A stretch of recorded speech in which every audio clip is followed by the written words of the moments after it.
Today's, I suppose we can call it a match review for yesterday's awful performance against Bayern Munich. See already a few of you in here. J Spurs, welcome along to the stream. It really was a dreadful night last night, and it's kind of hard to put into words what needs to be done, because as I said in my title, something needs to change, but it's hard to kind of figure out what that thing is, and it's just a weird feeling, to be honest, because personally for me, I've never been in this situation before as a fan, with the team that, you know, having been so good for so long, is now completely, I suppose, collapsing from the inside out. And there's so many different things that people are saying that could be a reason why this is happening, and it's almost impossible to put your finger on it. And as George is saying, it's embarrassing.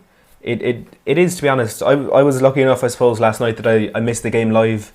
I had training myself, so I suppose I've never said it before, but thankfully I didn't get to watch that match. But I've seen the highlights and stuff, and I've seen kind of as much as I need to see to kind of think that there's something at the club, and we just don't know what it is. And I'm going to try and talk through a few things today, and, you know, as always, try and get your comments, opinions, questions on board, and hope that we can figure out what it is. And J Spurs already mentioned Serge Gnabry there, and I mean, Gnabry, look, he was unfortunate when he was in England with teams like Arsenal and West Brom that he couldn't get into their first teams, and he's saying he tore us a new one.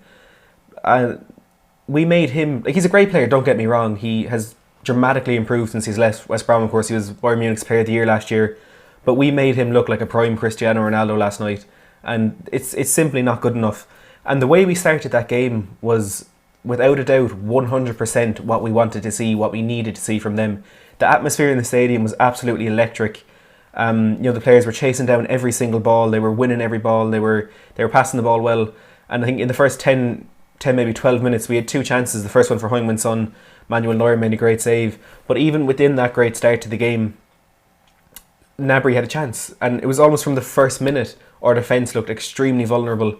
And we had a throw down the left-hand side, and they won it back 2-3 passes, and Gnabry was in on goal.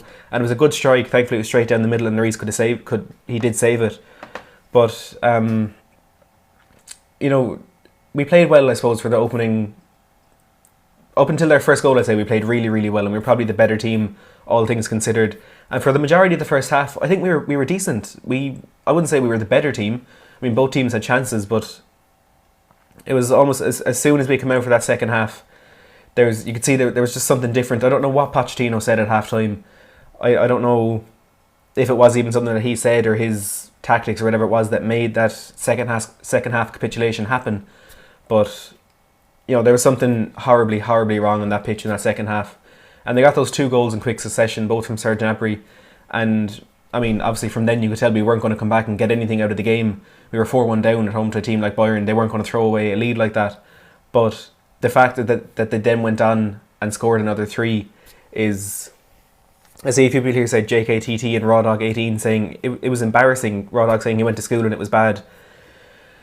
It's certainly a low point in Mauricio Pochettino's career at Tottenham. There's no doubt about that. I mean, losing to Colchester last week, obviously that was maybe at that moment that was the low point of his career at Tottenham. But I think right now we've surpassed that, and it is a new low.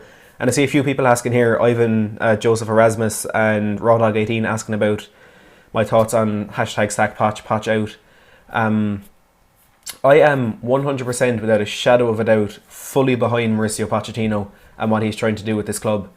You can't... Sure, we've had a bad spell right now, and it's a really bad spell. We had a bad spell towards the end of last season, but this is... What's happening right now is a whole lot worse. But you can't possibly ignore what Pochettino has achieved at the club right now. And Lee the Dorset Spur, welcome along to the stream. It's good to have you here. Guys, if you're looking for another Tottenham channel, go check out Lee the Dorset Spur. He great videos on everything to do with Tottenham. And he's saying changing manager is not the answer. And it isn't. I mean, Pochettino has brought us from, and I'll use the phrase that I used before, he took Tim Sherwood's leftovers with a Daniel Levy budget and turned them into Champions League finalists. And no matter what is happening now, you can't ignore that. And I feel... The people who are saying Poch out, obviously you're entitled to your opinion, and I'm not going to shout you down for it, but I wholeheartedly disagree with that. And I don't know how you can look at what's going on at the club at the moment and identify Mauricio Pochettino as the core problem to all this. For me, it's absolutely baffling. he has made us the team that we are today. And I suppose to an extent, I am also behind Daniel Levy and the way the club is being run in that regard. But I think there's a lot more, there are many more problems coming from that area of the things than from Mauricio Pochettino. And the one thing that hasn't been mentioned as much, because people seem to be so kind of drawn in and so attracted to this, the protests that seem to go on in football, when a little thing goes wrong, all of a sudden it's the manager out, the owner's out. And it seems to be this thing that fans are attracted into so often. It's United with the Glazers. It was Arsenal with Arsene Wenger and their owner as well with Stan Kroenke. Newcastle with Mike Ashley, I suppose you can understand. But we have to start asking questions of the players. And it's been Christian Eriksen, it's been Jan Vertonghen who've been kind of criticised this season. But you have to wonder how these players from, again, I'll go back to that 2016-17 season, how they have managed to come from that to this, when you can only say our squad has been improved since then. The only position you can safely say is weaker is right back and maybe centre mid. Even with Dembele's injuries at the time, he was an outstanding player. But our squad, our starting 11 maybe is a bit weaker, but our squad as a whole is so much stronger than that team we had back then. And I just don't understand how we can be in a situation that we are right now. Welcome Alexander to the stream. George saying, and we're playing Brighton away next. That's an instant loss as it's away. And to be honest, it's hard to have any different outlook on that game. Brighton is it's a difficult place to go to, especially for the big teams when Brighton are up for it. And we have dropped a few points there in recent years, but all of a sudden that's looking like a very, very tough game. And for a team, again, who were Champions League finalists last year, to be saying we're going away to a team who just by the skin of their teeth avoided relegation, and we're not expecting much from it, it's, I mean, it tells you all you need to know, really. Bradley Coombs saying Poch out, Allegri in. Jay Spurs saying, honest question, Matt, is our defence really better than Arsenal's? It has declined rapidly over the seasons. And this is something that was really kind of it was kind of concreted last night, if that's even a word. That defence that we had last night, the only difference between that defence and the one that we had in that last season at White Hart Lane, when we conceded 26 goals in 38 games, the best defensive record in the entire league, the only difference in that defence from then to now is the right back. And you can't possibly in any way think and explain away the decline in the quality of that defence to the departure of one right back. I suppose it is two with Walker and Trippier, but Jan Vertonghen and Toby Alderweireld last night, for mainly the second half, looked like they did not know each other. There was absolutely no chemistry. There was no link up. You know, we've heard them all speak before, both of them speak before, that they don't need to talk to each other when they're on the pitch because they just know where the other one's going to be. And last night, that it looked as though they'd never met each other before, and it's just extremely concerning. And Hugo Lloris, look, I know he suffered a lot last night. He was peppered for a lot of that second half, but there was a few of the goals there where he could have done better, and that's kind of been a feature of his play for a bit now, and it's something that needs to be addressed as well. Is he captain material? And I know I've seen a lot of people on social media saying that he's not, and the armband needs to be given to Kane. And personally, I'm not the biggest fan of goalkeepers being the captain, because you know he's not out in the middle of the pitch. He's standing behind everyone half the time. They're at the other end of the pitch, and there's nothing he can do to affect any area of the game. And I know Harry Kane is, I suppose, on the pitch he's more of the leader because he is obviously outfield, but I don't think the vice captain is the right role for him. I think he needs to be given the armband. Hugo Lloris, I wouldn't say he's coming towards the end of his career, but I think he is out of his prime at the moment, and we can see that from his performances in the last 12 or 18 months. And I personally think Harry Kane deserves the armband, even if it is only for a couple of months to try and get a bit of form back. But and I saw someone asking there a second ago, what do I think the problem is? And I actually don't know. I've been thinking a lot about this, and I've been looking a lot into the different areas of our game in these games that we've really suffered against Newcastle, Colchester, Leicester and Bayern Munich last night. It's so hard to identify one thing that is a problem. And that's one of the reasons why I think Poch out is an idiotic thing to say. Again, it's only my opinion, you're entitled to your own and whatever. But I think there's this kind of capitulation, this kind of drop in form. It can't be explained away by one small thing. It can't be explained by, the manager, he can't bring us any further. And, just got a comment here from Lee the Dorset Spur. We've had 17 managers since Keith Birkinshaw, and none of them have achieved any real success. One FA Cup and 2 League Cups, not even sustained elite finishes. Be careful what you wish for. Nabil saying, what are your thoughts on Mourinho coming to Spurs? if Jose Mourinho comes to Tottenham, this kind of decline that we're experiencing right now will turn into a complete and utter freefall.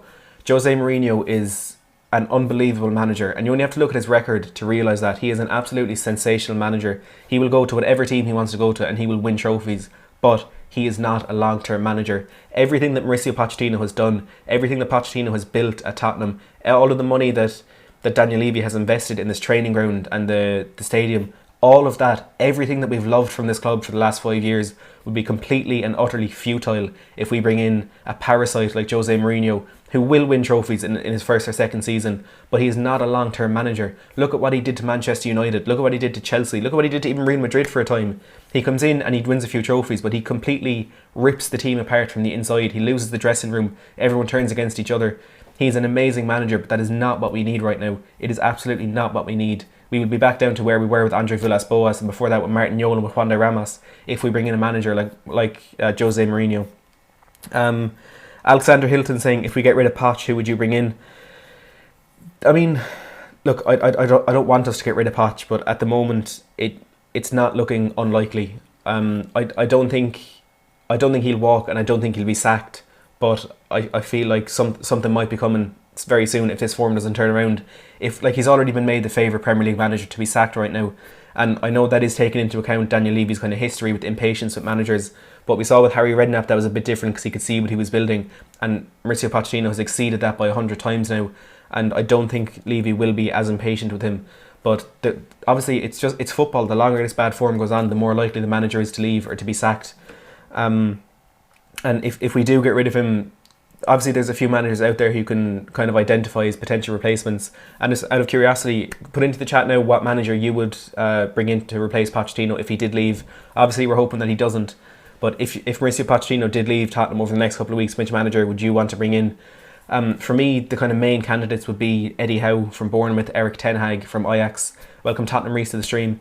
There's a few other names there like Nuno Espirito Santo, Massimiliano Allegri, who wouldn't be the ideal candidates, but you know, there aren't many managers that you can look at in the world right now and say that they would do a better job in this situation that Pochettino is at with Tottenham, and do a better job than what the Argentine is doing right now, because what he's achieved at Tottenham up until maybe at the end of last season is nothing short of a miracle. And you know, for me, I find it absolutely baffling that people are calling for him to be sacked or calling for him to walk.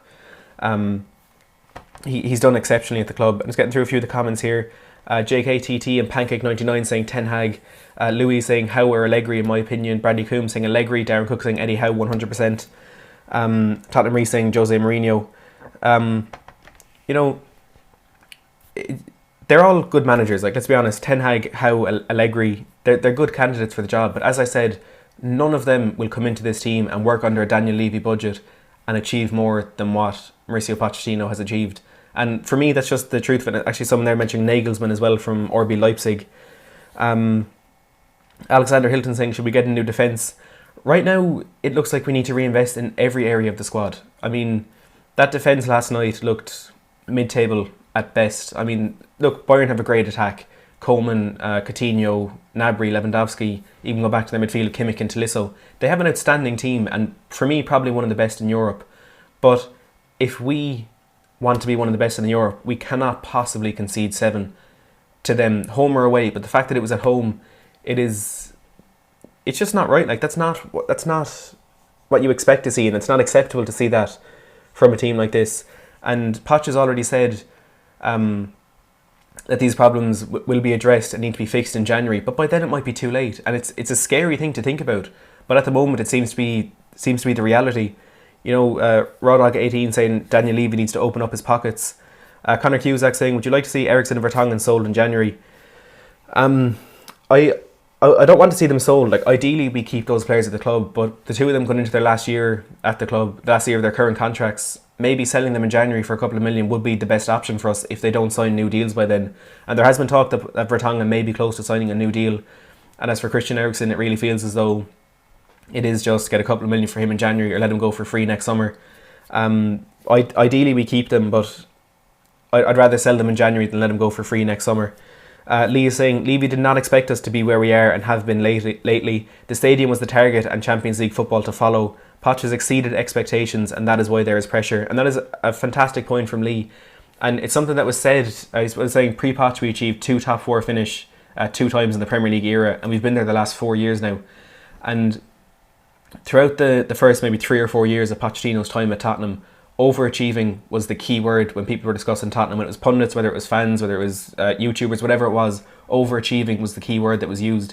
And now it seems a bit kind of hypocritical that people are now judging us on that overachievement. That I don't think it's any real secret, or it's something that we can deny, that squad that he had mainly in his second season there, that he did manage to finish third in the Premier League, even though we should have finished higher than that. You know, it's no secret that squad did overachieve, and the players in that team were just better than, I suppose, what they are now. It was an unbelievable run of form. Players like Dele Alli, you know, coming into the Premier League and having the effect that he did. Harry Kane being so exceptional, breaking into the team for the first time. Players like Danny Rose, who had been a nobody for us really. Same with Kyle Walker. And it just seemed to be so many small things that just came together for us so well. And obviously people have to be given credit for that. Daniel Levy would be one of them. But we just overachieved so much, and now people are judging us on that couple of years where we did overachieve. And that is why, as Lee says, the pressure is on Poch now. And I just don't understand why it is, because Bradley's saying Poch has until January to sort this mess out. If he doesn't, he has to go. I'm sorry, he's not a winner, he's not a tactical manager, he has no plan B, he's not good enough to take us any further. Anthony Lynch saying it could cost 25 million to buy him out, and God knows how much the new manager would cost. I want Poch gone, but Levy dragging out deals, paying 8 million for Clark. Joe Lewis, what's he doing? Now, I just asking the two of you there about Poch leaving, Anthony and Bradley, who would you bring in to replace Mauricio Pochettino right now? Specifically for Anthony and Bradley, who would you bring in to replace Mauricio Pochettino, and why do you think that they would do a better job than what Pochettino has done right now? I mean, it's right now, for me, if I was forced to pick a thing that was the main problem now, it would be the players.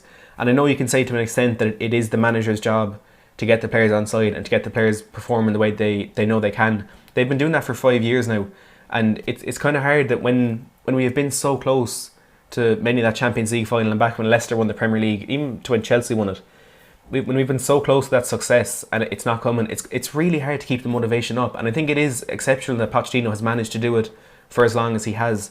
But I just really can't see any manager in the world right now who you can comfortably say would do a better job than what Mauricio Pochettino has been doing. M4TW saying Levy is the reason we are becoming stale. Going a year without spending was always going to catch up with us. J Spurs saying Aurier should have been sent off against Bayern, such a liability. And that, it looked accidental from Serge Aurier, but it was a really dangerous challenge what he did, landing in an Alaba like that. And I know VAR looked at it, but he easily could have walked for that, and it was quite lucky in the end that obviously he didn't. Darren Cook saying, do you not think we've been punching and this really where we are at? I do think we overachieved in the last couple of years, but right now this isn't the level that we should be at. Like, we shouldn't maybe reaching a Champions League final and pushing for the league 2 years in a row. That was probably an overachievement, but there's a middle ground between that and where we are right now. Because looking at our league form in 2019, 22 points in 19 games, made look a little bit better by that win against Southampton on Saturday. That's relegation form. It really is, and we haven't won an away domestic game since January. And look, we played City away twice, we played Arsenal, Liverpool, United, all the big teams away from home. But we've also lost to Burnley, we've lost to Southampton, we've lost to Colchester, we've lost to Leicester. That's not right. We started last season, we won 12 of our first 13 away games in the Premier League. That is absolutely ridiculous. That is unbelievable form, and it was something that we did need, because we were kind of struggling to get results at Wembley. But I don't understand how there can be such a change in something like that, going from winning 12 out of 13 to going 8 months without winning one. And there's just so many things. It's so hard to kind of figure out why this is happening, and I don't think Poch is to blame, but it's just too confusing. Lee the Dorset Spurs saying Poch has improved so many in that team, and this keeps getting overlooked. And another great point from Lee: the players in this team, as I was saying, overachieving in that first season, in that second season, were the players that you wouldn't expect to be at that level. Danny Rose and Kyle Walker, who were just there, they weren't anything special. Pochettino turned them into what they are. Dele Alli, Harry Kane obviously was a great player before Pochettino came in, but he's developed him into this world-class striker, one of the best in the world. And looking at his clever signings as well, Pochettino has done a ridiculous job at this club, and that cannot be overlooked.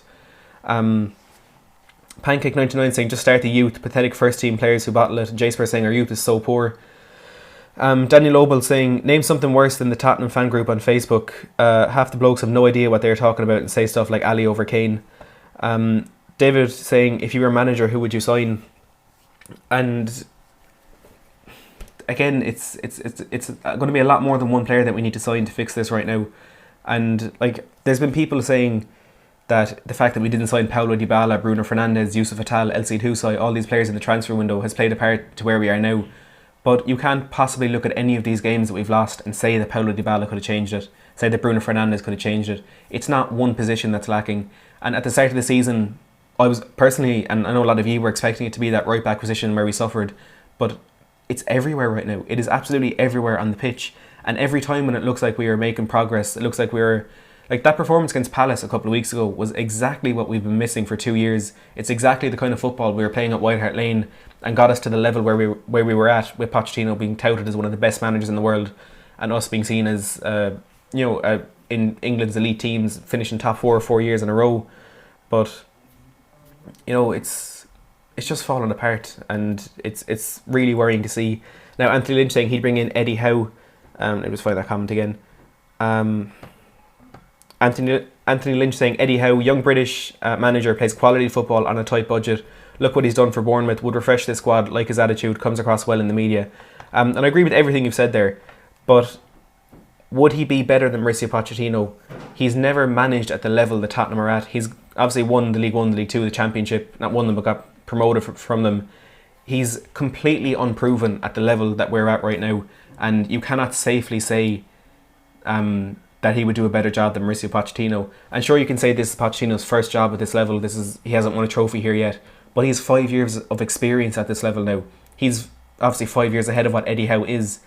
And while I think if Pochettino did go, Eddie Howe might be one of the prime targets to replace him, I wouldn't get rid of Pochettino in order to bring Eddie Howe in. I wouldn't prioritise that at all. He's not experienced at this level, and he would not do a better job. You can't predict safely that he would do a better job than what Pochettino is doing right now. Jay Spurs saying, I feel like we just haven't taken our chances. We can't keep throwing away golden opportunities of winning silverware. Pancake99 saying, Matt, this is going to be a brutal few months. And unless something is done right now, it could absolutely be a brutal few months. And it's, for me, down to the players to turn this around. And I mean, that performance against Southampton on Saturday was exactly what we were looking for. It wasn't the best performance in the world in terms of footballing ability, and we didn't play Southampton off the pitch, but the players dug in and gave absolutely everything to grind out that victory against Southampton. Obviously, they were let down massively by Serge Aurier, ridiculously getting himself sent off in that one. But, it was just such a shift. I wouldn't even say between Southampton and Bayern Munich, but between that first half against Bayern and the second half, where we completely and utterly fell apart. We capitulated, and we did not deserve to be on the same pitch as Bayern Munich. And look, as bad as we were, to give credit where it's due, Bayern were exceptional last night. In front of a goal, they were so clinical. And as much as we lost that game 7-2, Bayern won that game 7-2. And that has to be recognised as well. We had an off day, but they had an exceptional performance. It was probably one of the best of their season, one of the best they've had in the Champions League in a number of years now. But we absolutely did not deserve to be on the same pitch as them last night. And I mean, we're the Champions League finalists last year. They were knocked out in the round of 16. It's not right. Stuart is saying we need a stronger number 9 to play alongside Kane. We're not clinical enough in front of goal. Alexander Hilton saying he'd bring in Antonio Conte or Jose Mourinho. Rodog saying, do you think we need Bruno Fernandes? I wouldn't say no to having him. I mean, he's a fantastic player, and his stats from last season show that, scoring like 32 goals from a midfield position in the Liga NOS. But he isn't the answer to the problem that we have right now, because the problem goes a lot deeper than an attacking midfielder. And I'd say that area of the pitch is probably our strongest at the moment. Looking at, I know Lo Celso is injured at the moment, we still have Ali, Son, Lucas, Lamela, Ericsson. That's probably the strongest part of our team. So while I would love to see Bruno Fernandes in a Tottenham jersey, he's not the answer to the problem right now. There's a lot more investments need to be made. Jay Spurs saying, do you think us playing wings deep is a good idea? In our best seasons, we had proper defensive midfielders like Moussa Dembele and Wanyama and Eric Dyer. I think it is a good idea. I think Winks has probably been our most consistent player this season, probably our best player this season. And he's someone who gets a lot of the stick when things start going wrong. And last night he wasn't great, but in that game against Olympiacos, he was the only player who could have walked off that pitch with his head held high. In that game against Arsenal, when I know we threw away a 2-goal lead, but he was one of our best players then. And I just don't understand why it is Harry Winks, who's, as the song goes, he's one of our own. I don't know why it is him who gets all the stick, and I'd rather have him in the middle of the park than Sissoko. And I saw there Pancake99 saying, I don't ever want to see 3 centre mids, Winks and Ndombele and Sissoko, start together ever again. It slows us down so much. And I saw a comment a while ago saying 4-2-3-1 is our best formation. And for me, it is, provided that it's Ndombele and Winks in the middle of the park. Because and I was talking to someone in the comment section of one of my old videos again, I forget who it was, but Harry Winks, his Premier League stats, they don't exactly cover him in glory. I mean, I think his tackle success rate is something like 67%. And if you're going to compare them to Moussa Dembele, to Moussa Sissoko, it doesn't look great. But you have to remember that all these stats that we're looking at for Harry Winks is they include the very first professional appearances of his career. I mean, when he first broke into that team, remember that obviously full debut against West Ham, but he had a few sub appearances before that, and kind of throughout that season as well, he was mainly making these appearances off the bench. And you have to acknowledge that these stats that we're seeing from him, they are times when he's coming on for the last 25-30 minutes of a game, but they're the very first appearances of his professional career, and they're not going to be the best stats in the world. And of course Moussa Dembele is going to be better than him in that area, and the same with Moussa Sissoko. And I just don't understand why people can't see how much of a quality player he is. And he's not exactly a goal scorer. He doesn't get many assists. He's not the most solid defender in the world. But he does a little bit of everything. And I put out that sort of mini documentary a couple of weeks ago on Harry Winks with We Are Tottenham TV, Ben Spurs 21, and of course Lee and Reese, who are in this stream now. And I think the guys in that video with me, they summed it up perfectly, just what Harry Winks is for Tottenham. And you know, We Are Tottenham TV were kind of talking about his Champions League performances, saying how he made that step up from kind of a sub player at domestic level to all of a sudden being on the big stage against Barcelona and Real Madrid, and like matching them, and even in some places kind of controlling the game. That time we beat Real Madrid 3-1 at Wembley, when he controlled that game against Casemiro, Toni Kroos, Luka Modric. And he's just an exceptional footballer, and he hasn't hit his best yet. There's no doubt about that. He's still not young, but he's still kind of in the early stages of his career, and I just don't understand why he gets as much stick as he does. Raw Dog saying January transfer window is our time to rebuild or fix, and unfortunately it doesn't look like a January transfer window is going to be enough, because obviously it's a lot harder to bring players in the middle of the season, because other teams will be more reluctant to let them go. But cheers Reece, thanks for that. It's going to take a year or 2 years, 3 years to really build this team that Pochettino wants. If it had been any other man in charge of this club, that may be completed now. He may be at a stage where Pochettino would have had that investment in year 2, year 3, year 4, and right now he could have the team that he wants to have. But one January transfer window isn't going to solve the problems that we're having now if the players at the club can't fix it themselves. And like, look, I was saying there, obviously, if it wasn't Daniel Levy, it was someone who's more inclined to spend money, we could be in a better position now. But I think it's almost a fact to say that despite Levy's wrongdoings and despite his tightness when it comes to buying players, he has put together an amazing squad there for Mauricio Pochettino. I mean, that defence that we have, two of the best defenders in the Premier League, or two what should be the best defenders in the Premier League, in Toby Alderweireld and Jan Vertonghen. We've got decent fullbacks. I wouldn't say they're the best in the league. We've got a World Cup winning captain in goal. We've got one of the best midfielders in Europe in Tanguy and Ndombele. Sissoko, who's a bit of a workhorse, not much technical ability. Harry Winks, who's this up-and-coming England midfielder, being touted for the England captaincy in the future. We've got this trio behind the striker where we have so many options. We have, as I mentioned, Lo Celso, Ali, Ericsson. If we don't want creativity, we can go with pace. We have Lucas Son, we have Lamela. And then up front we have Harry Kane, and we could also have Heung-min Son or Lucas Moura playing there. And in terms of our youth, we've Troy Power coming through, we've Oliver Skip, we've Harvey White, we've Jaffet Tanganga, we've Kyle Walker-Peters, we've Juan Foyt, we've Paulo Gazzaniga.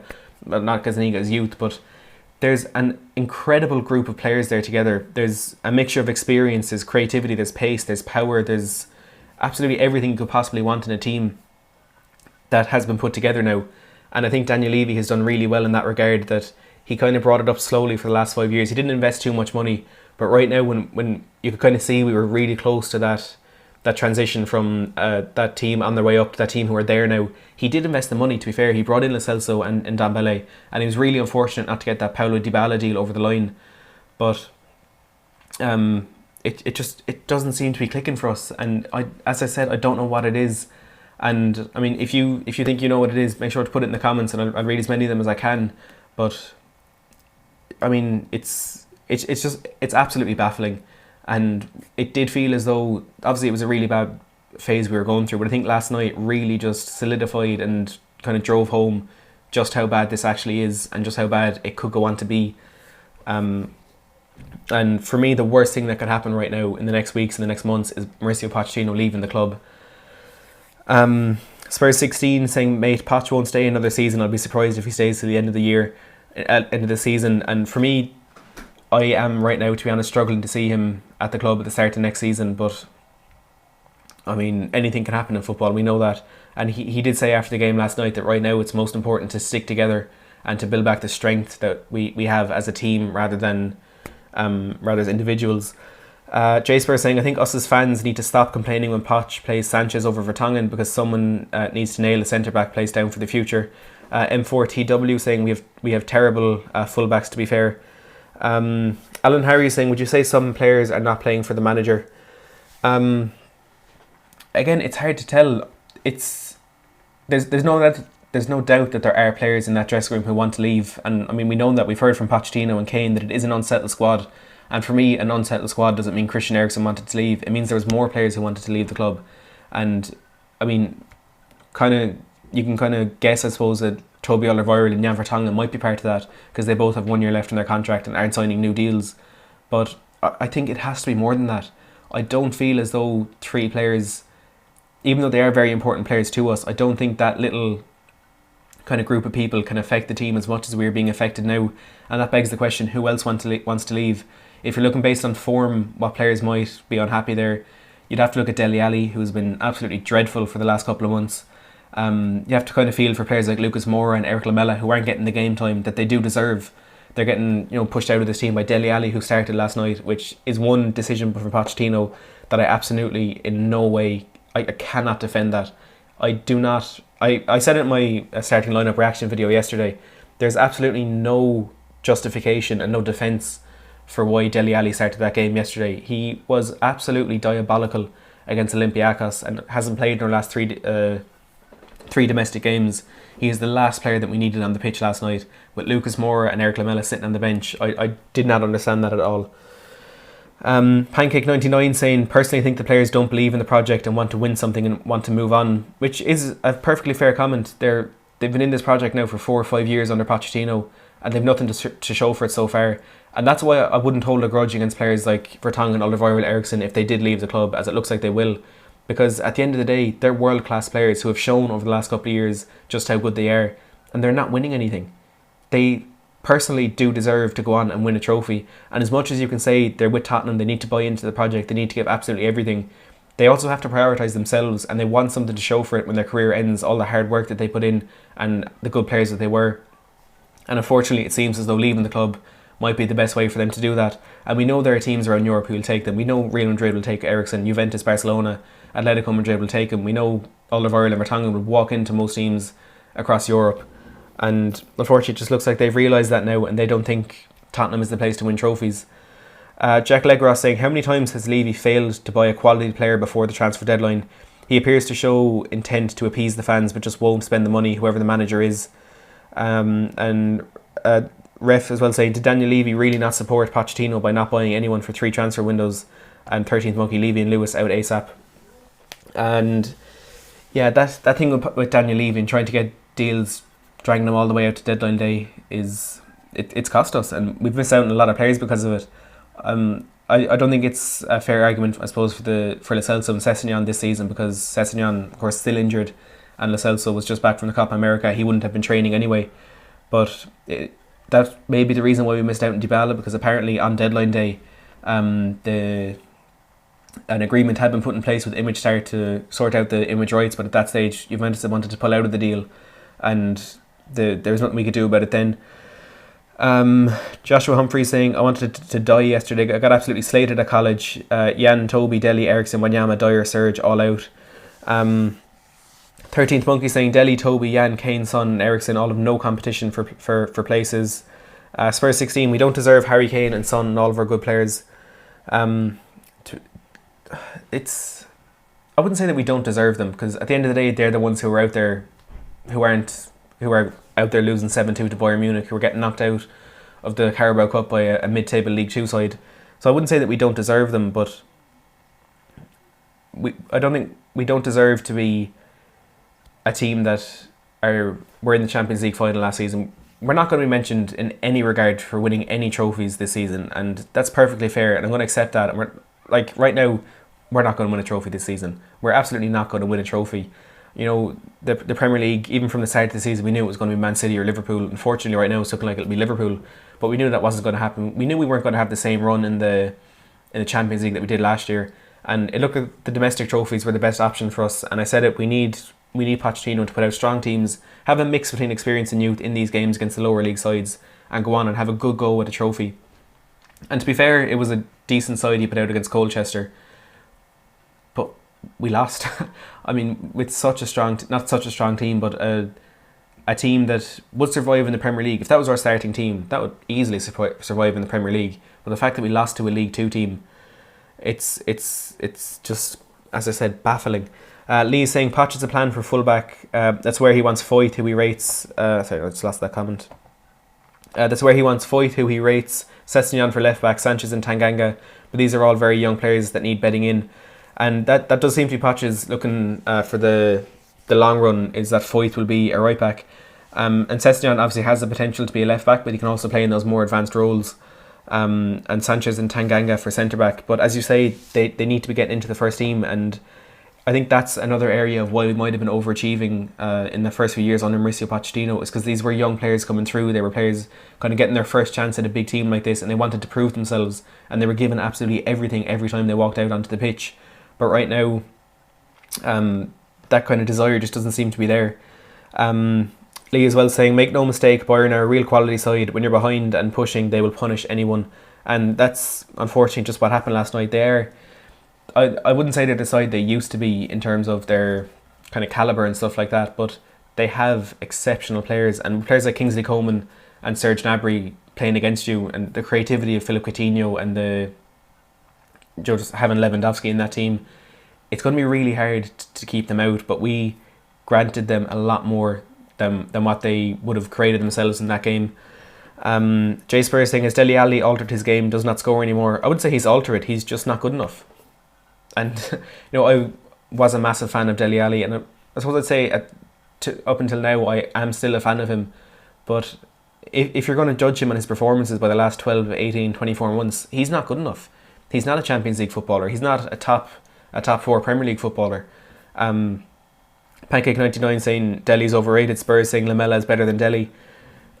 Yeah, I mean, he's just not shown in recent years that he's good enough. He had an unbelievable start, and again, that falls into the overachievement of the squad. He as an individual overachieved.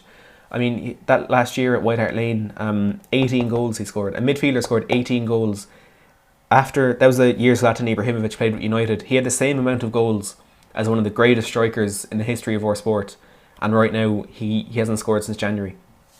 He's just not good enough, I think, is the only way you can kind of describe what he's been. Pancake99 saying Lamela at least tries and gives his all, and Lamela has been one of our better players this season. He's always had that part of his game where he will chase down every single ball and he will give absolutely everything when he's on the pitch. But in terms of kind of final product, he hasn't been at his best. That, to be honest, has changed a bit this season. But as you say, Pancake, every time he plays, he gives absolutely everything. And that's all we can really ask from the team in this kind of situation, and we didn't get that last night. I'm just going to take a few more questions here before I end the stream. George is saying, I'd play players this season, the ones who we know would like to stay at the club, which I think is a good kind of way to look at it. But Pochettino has said he's not going to choose his teams based on contract disputes, who's going to be staying, who's going to be leaving. Daniel Noble saying, what's everyone's thoughts on Southgate? I don't want Southgate at Tottenham. I really don't. I mean, you have to look at the kind of the pool of talent that he has to choose from with England. Even though England, they don't win trophies, they're not seen as one of the better teams in the world. They have a ridiculous squad at their disposal right now. And even just looking at that attack with Jadon Sancho, Raheem Sterling and Harry Kane, they have an exceptional team. And I just don't think Southgate would kind of suit us as a manager. George saying, for example, Sessegnon at right back, Sanchez and Tanganga at centre back, Sessegnon at left back, Sanchez and Tanganga at centre back, and Foyth at right back, Lo Celso and Fit at cam. It's strong, but it's not as strong as the team that we have now, and the team that we have now is losing 7-2 to Bayern Munich. So Spurs 16 saying I would take Allegri right now.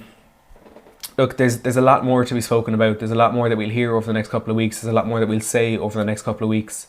But, you know, right now, all that we can really focus on and all we can really hope for is an improvement on the pitch. Because I couldn't care less about what's said in the media, about what we say to each other here, about what the players say.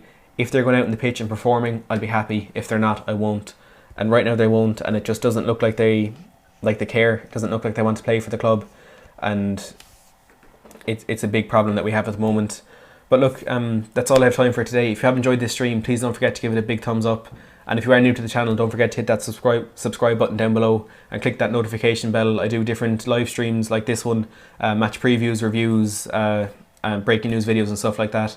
I just want to say as well, I did hit 200,000 views on my channel last week, which after only 4 months is incredible to me. So I do want to thank absolutely everybody who has watched my videos and does continue to watch them. It really does mean a lot to me. But that's all we have time for today, so thanks for watching.